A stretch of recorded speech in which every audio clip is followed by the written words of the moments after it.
विनायक, जिस तरह की कमियां बताई जा रही है, लीगल खामियां बताई जा रही है, अगर उसको ठीक कर लिया जाता है, सरकार उसको मैनेज कर लेती है, जो भी ग्रामीणों की समस्या है, तो क्या ये लोग सपोर्ट करेंगे? क्योंकि अभी तक ऐसी कोई बात नहीं की जा रही है, सिर्फ एक ही बात कही जा रही है कि इस प्रोजेक्ट को बंद कर दिया जाए, इस प्रोजेक्ट के लिए वहां पर कंस्ट्रक्शन पूरी तरह से रोक दिया जाए।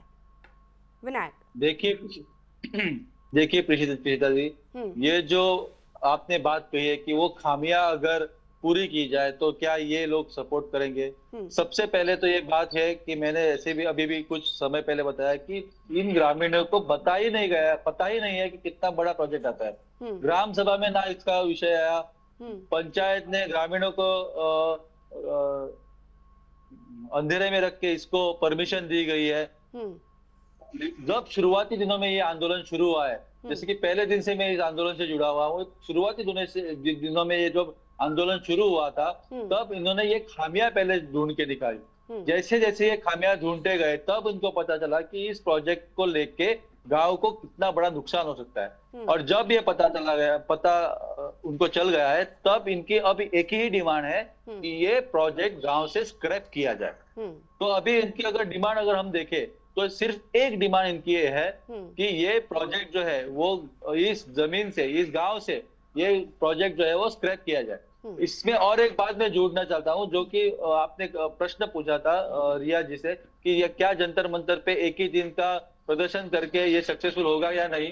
तो मैं ये बात भी बताना चाहता हूँ कि ये प्रदर्शन जो है वो प्रदर्शन सिर्फ एक सिंबॉलिक प्रदर्शन उन्होंने एक दिन का किया है। और ये सब लोग जो गए हैं वो अपने पैसे खर्च करके गए हैं। जितना भी खर्चा गोवा से वहां पे दिल्ली जाने को लगता है, वहां पे रुकने का, खाने का, पीने का, वो सब खर्चा इन्होंने अपनी जेब से किया है। ये किसी भी फंडेड या पॉलिटिकली इन्फ्लुएंस नहीं है कि वो वहां पे जाके 100 दिन या 200 दिन बैठेंगे। इसीलिए इन्होंने जो सिंबॉलिक जो है वो प्रदर्शन वहां पे किया है।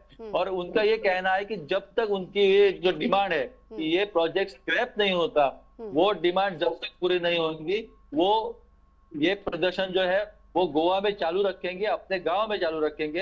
ये उन्होंने बहुत बार कहा है कि जब तक ये स्क्रैप नहीं होता, चाहे वो कितने दिन लगे, चाहे वो साल लगे, वो अपना प्रदर्शन जो है वो चालू रखेंगे।